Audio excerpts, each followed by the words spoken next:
दोस्तों नमस्कार, मैं हूँ छोटू कॉमेडियन और अभी हम हैं मुंबई में और यहाँ कुछ जनता है, पब्लिक है, चाय की दुकान है और आप सभी को पता है कि भारत की राजनीति चाय की दुकान से शुरू होती है और नेता भी चाय की दुकान पे पैदा होते हैं। तो हम चाय की दुकान पर चर्चा कर रहे हैं और बात हम करेंगे हवाई यात्रा। जैसे हमारे प्रधानमंत्री ने कहा था कि मैं हवाई चप्पल वालों को हवाई यात्रा करा दूंगा और एक वर्ड उनका सबसे अच्छा क्या था कि सबका साथ सबका विकास। तो जिस तरह ट्रेनों के संडास में बैठ करके लोग जाते हैं वैसा एयरलाइंस का भी हाल कर दिया। तो मैं इनसे जानना चाहूंगा कि क्या सबका साथ सबका विकास मोदी जी का कैसा चल रहा और आप जनता को क्या समझती है, जनता इस मुद्दे पर जनता क्या कहती है, क्योंकि पटना से मुंबई का किराया 90,000 रुपया हो गया है, कल का किराया रेट। तो आप जानेंगे क्या लगता है सर, सबका साथ सबका विकास। अभी दिख रहा है ना इंडिगो फ्लाइट का क्या कंडीशन है। इंडिगो की 5 दिन से एयरलाइंस के सब पैसेंजर्स है एयरपोर्ट पे ही बैठे हुए, किसी का कुछ प्रॉब्लम है, किसी का कुछ प्रॉब्लम है। न इंडिगो कोई भी मतलब सोल्यूशन दी नहीं है अभी तक, आज दिन तक। आज भी उसकी कम से कम 1000 फ्लाइट कैंसिल हो गई है। तो ट्रेन में जो कंडीशन थी वो आज प्लेन में हो गई है। तो मोदी जी ने जो बोला था वो करके दिखा दिया, ट्रेन वाले को प्लेन में और प्लेन वाले को ट्रेन में लाके दिखा दिया। जो पब्लिक पहले ट्रेन में प्लेटफॉर्म पे सोती थी वो अभी एयरपोर्ट पे सो रही है। तो यही इनका विकास है और ये विकास एविगेशन मिनिस्ट्री कोई भी वहाँ पे नहीं है, उल्टा कांग्रेस के लोग वर्षा गायकवाड़ वहाँ पे अपना फूड और वाटर बांट रही है। तो ये कंडीशन है मोदी जी की। तो आप समझ सकते हैं देश कहाँ जा रहा है। हिंदू मुस्लिम से फुर्सत नहीं है और कोई भी मतलब कोई भी चीज में ये लोग अपनी जिम्मेदारी से भाग रहे।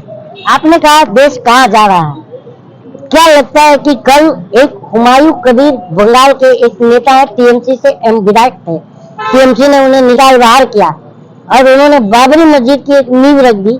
और क्या लगता है कि हुमायूं कबीर को बीजेपी प्रोजेक्ट कर रही है, क्योंकि बीजेपी से लड़ चुके हैं उन्होंने 3,60,000 वोट बीजेपी से ले चुके हैं, 2,45,000 सॉरी, वो पहले बीजेपी से लड़ चुके हैं। तो अभी बीजेपी की पॉलिटिक्स कर रहे हैं, वो खाली मुसलमानों का नाम बदनाम कर रहे हैं। अगर उनको पॉलिटिक्स ही करनी थी, बाबरी मस्जिद की पॉलिटिक्स करना है तो बाबरी मस्जिद के पास जाके। ओवैसी साहब को आप कैसे देखते हैं? ओवैसी साहब जो हिसाब से ओवैसी साहब लड़ रहे हैं, सबके लिए बोल रहे हैं, कॉमन प्लेटफॉर्म बना रहे, कॉमन प्लेटफॉर्म पे आना चाहिए। अगर सब मुसलमान कॉमन प्लेटफॉर्म पे आएंगे तो पार्टी छोड़ के कॉमन प्लेटफॉर्म मुसलमान के लिए कुछ बोलना चाहिए। मुसलमान के लिए ओवैसी साहब लड़ रहे हैं, आप मानते हैं? हाँ, ओवैसी साहब लड़ रहे हैं। वो अपने राहुल गांधी भी लड़ रहे हैं बोलते हैं। ये देखो, एक सेक्युलर और एक पार्टी, उसमें फर्क है। अभी राहुल गांधी जो है वो नेता विपक्ष है, अभी वो अपने नेता। मेरी बात नहीं समझ रहे। आपने कहा कि ओवैसी साहब मुसलमानों के हक में लड़ाई लड़ते हैं, तो क्या राहुल गांधी मुसलमानों के लिए नहीं लड़ते हैं? मेरा ये सवाल है। वो सिर्फ मुसलमानों के, वो क्या कर रहा है राहुल गांधी जी, क्या कर रहे हैं, वो कॉमन लड़ाई लड़ रहे हैं। वो सिर्फ मुसलमानों के लिए नहीं लड़ रहे, जैसे दलित है, आदिवासी है, ओबीसी है, बैकवर्ड है। लेकिन ओवैसी साहब जहाँ भी मुसलमानों के लिए लड़ने जाते हैं वहाँ बीजेपी को बेनिफिट हो जाता है। नहीं, वो इसीलिए हो रहा है ना। वो एक्चुअली अगर आप देखा जाएगा ना तो ओवैसी साहब ने ट्राई किया कांग्रेस के साथ अलायंस करने के लिए, लेकिन वो भी नुकसान होता। तो इसके लिए एक जगह पे क्या है, एक जगह पे साझी रणनीति बना के इनको आपस में, मतलब जैसे अभी बिहार में हुआ, बिहार में अगर कांग्रेस इनको ले लेती तो फायदा हो जाता। तो क्या लगता है सर, बंगाल में जो अब सत्ता परिवर्तन की जो आसार दिख रहे हैं? बंगाल में कुछ नहीं होगा, बंगाल में फिर से ममता दीदी आएगी। फिर से? हाँ, फिर से ममता दीदी आएगी। तो हुमायूं कबीर का जो ये उसका कुछ नहीं बनाया है, इसका कुछ असर होगा? कुछ भी नहीं असर होगा। वो जैसा चल रहा है वैसे चलेगा। लास्ट टाइम 202 आई थी, अभी 204 आएगी। आपको जैसे नरेंद्र मोदी का कार्यकाल 2004 से 14, 2014 से 25 और 2014 से 2004 का कार्यकाल मनमोहन सिंह जी का।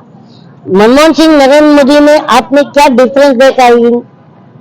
मोदी जी ने सिर्फ आगे प्राइवेटाइजेशन किया है, सब प्राइवेट कर दिया है। अभी मोदी जी ने सबको लाइन में ही लगा दिया है। 2014 से सब लाइन में। इस तरह इंडिगो की हालत हो रही है, क्या आपको लगता है कि इंडिगो को बेचने का प्लानिंग है? 64% जिसकी भागीदारी है, जिसको डायरेक्ट 64% लास्ट 5 साल से, जिसका 30% हिस्सेदारी था 2014 से पहले, और 2024 में उसकी 64% भागीदारी है। तो अगर ये मोनोपोली नहीं करते तो आज ये क्राइसिस नहीं होता। अगर तुम एक के हाथ में पूरी एयरलाइंस, पूरा एविगेशन एक के हाथ में दोगे तो तुमको झुकाएगा। और ये सिर्फ अडानी जी के लिए हो रहा है, क्योंकि अडानी जी ने अडानी ने तो एयरपोर्ट ले ही लिया है। अडानी जी ने एयरपोर्ट भी ले लिया और अभी 5 दिन पहले उन्होंने जो ट्रेनिंग सेंटर है उसका भी 80,000 करोड़ में डील कर लिया है। तो ये अभी ये हो रहा है कि एविगेशन पूरा सेक्टर अडानी को देने के चक्कर में है, और कुछ नहीं है। और कुछ नहीं। और यही साफ दिख ही तो रहा है, एविगेशन सेक्टर किसके हाथ में जा रहा है? कितना परसेंटेज दिया है? टोटल परसेंटेज में 90% टाटा और सिर्फ इंडिगो का है, बाकी एयरलाइंस किधर है? ये प्राइवेटाइजेशन क्यों कर रहे हैं इन्होंने? तो आपने मोदी जी का भाषण सुना होगा कि मैंने ट्रेन में चाय बेची थी, तो मैं ट्रेन को नहीं बेचने दूंगा, देश नहीं बिकने दूंगा, देश नहीं बिकने दूंगा। तो क्या कर रहे हैं? देश भी बेच रहे, खुद की चाय बिकी हुई, प्लेटफॉर्म भी नहीं है। जहाँ पे चाय बेचे थे वो प्लेटफॉर्म ही गायब है। जहाँ पे बोले 30 साल भीख मांग के खाया, और 35 साल भीख मांग के खाया, और उसमें लंदन की दौरा करे तो भीख के पैसे से लंदन गए। आपको क्या लगता है? झूठ बोलते हैं? झूठ बोल रहे हैं, पॉलिटिक्स है भाई, और वो उनको जनता से कोई लेना देना नहीं। मोदी जी की जो पॉलिटिक्स है और राहुल गांधी की जो पॉलिटिक्स है वो टोटल अलग अलग है। विजनरी, राहुल गांधी विजनरी है, आगे का बोलते हैं, और ये जो है इनको सत्ता चाहिए, बाकी कुछ नहीं, इनको पब्लिक से कोई लेना देना नहीं है। अच्छा, अभी हम महाराष्ट्र पे बात करते हैं।